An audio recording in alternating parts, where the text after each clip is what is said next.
Hey everybody, it's Cindy and it's like 11 o'clock on Thursday. I am sitting in the waiting parking lot of my doctor's office. I'm about to go in there and I'm going to confess my sins, for a lack of better words. With my brothers both, losing both my brothers within the last 3 years and my mother.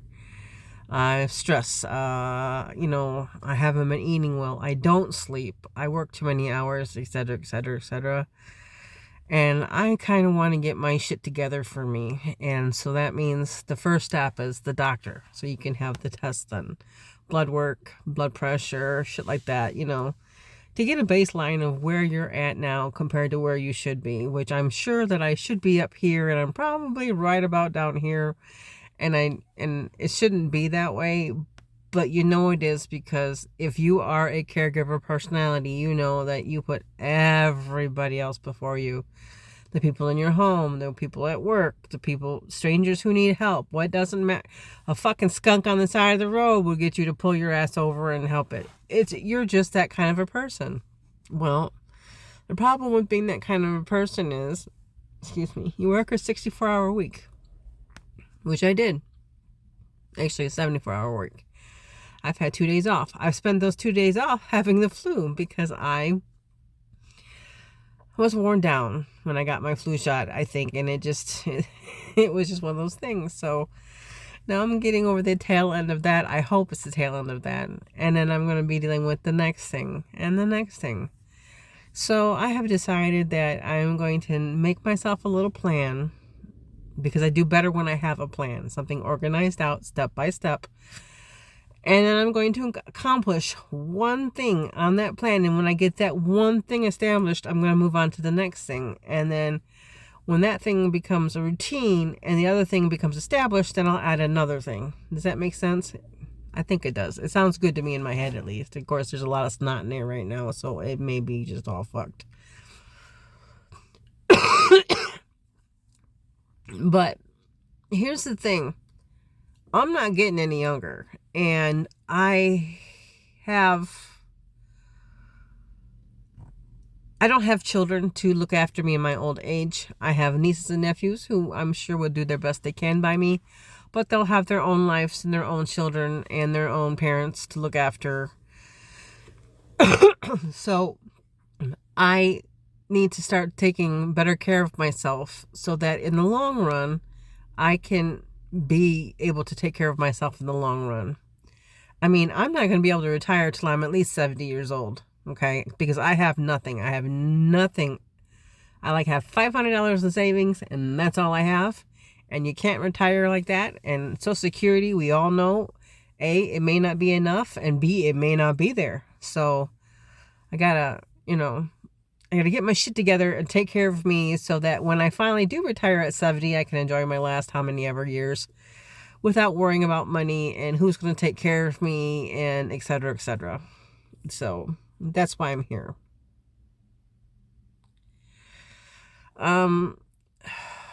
So there's going to be changes in my life. Some of those changes are going to be in the forms of how I eat, the pills that I take, the medications. It's also going to be on how I sleep, how I relax. Social media is going to go down a lot. I spend far too much time on social media, and basically, honestly, I'm an impulse purchase buyer, and you purchase, ooh, that looks nice, click, and you purchase something. Well, I don't have that kind of money, and I kind of go at living like that. And honestly, the other thing is, I got on Facebook so I could keep in touch with my friends. And some I do keep in touch with. And then others I don't, because there's so much other shit in the way. Here, this is suggested for you. Look at this. Oh, here, these people follow these people. Well, I don't want to follow these fucking people. I want to know how my friend in California is doing. I want to know how my friend in Scotland's doing. I want to know how my family is doing in the other side of Michigan. That's what I want to know. So I'm going to have to change how I look at social media. She says as she's actually on social media. But whatever, this is my thing for me. And pot kettle, pointing my finger, whatever reference you want to use. Granted, I'm on social media, so hypocrite, sure. Give me that too. What the fuck ever. I don't care. But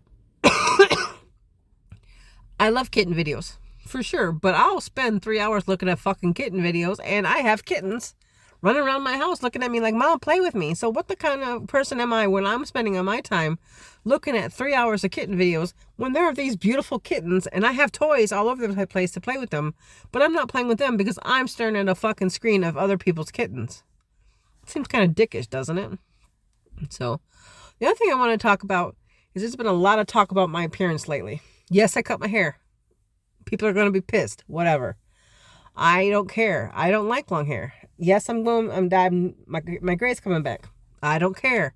I don't want to dye my hair. I'm getting lines, but I'm 53 years old. And you know what? I don't use face cream. I use bar soap on my face. Now, should I use something else? Probably. But will I? Probably not, because I've been doing it for 53 fucking years. And it's not a big priority in my life. Okay? So yes, it's coming, people. But you know what? Whatever. It is what it is. If you don't like looking at me, walk the fuck away. Okay? It's just that. And if you don't like me for who I am, the way I am, walk the fuck away. I'm so tired of it.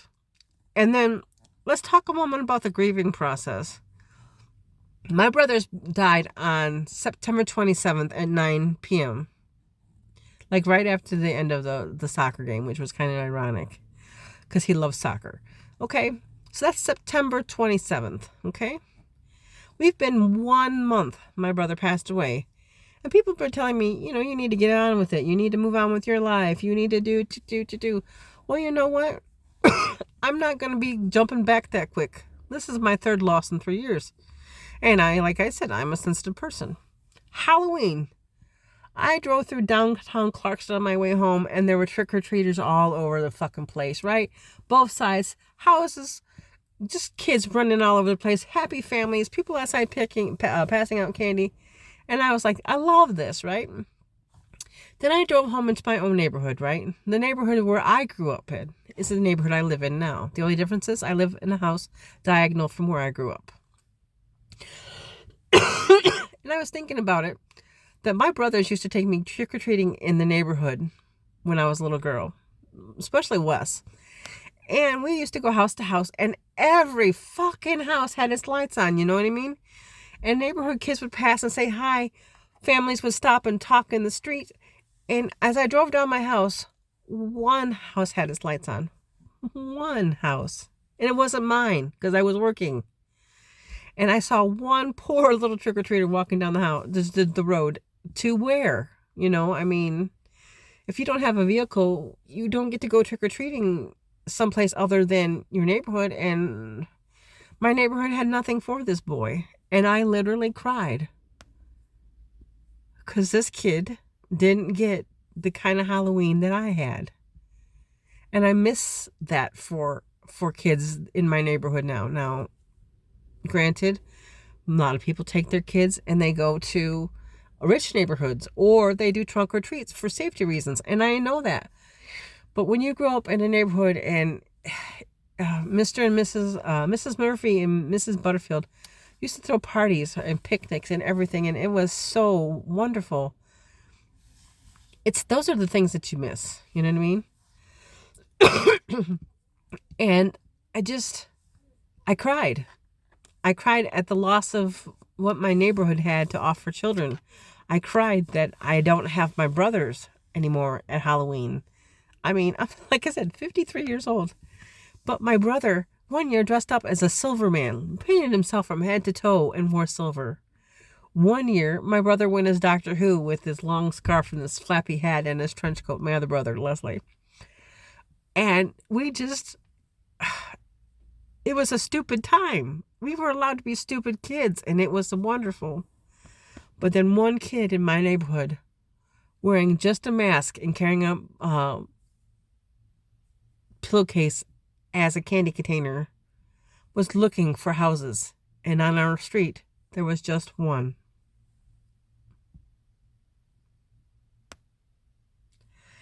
So is this video just about feeling better and whatever? It's kind of a mishmash. I get it.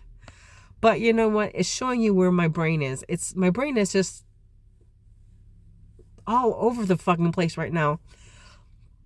And I got to get centered, and I got to start focusing on myself, and I got to stop worrying about other people's things that I either A, can't control, or B, they don't really want help with. They just want to bitch about.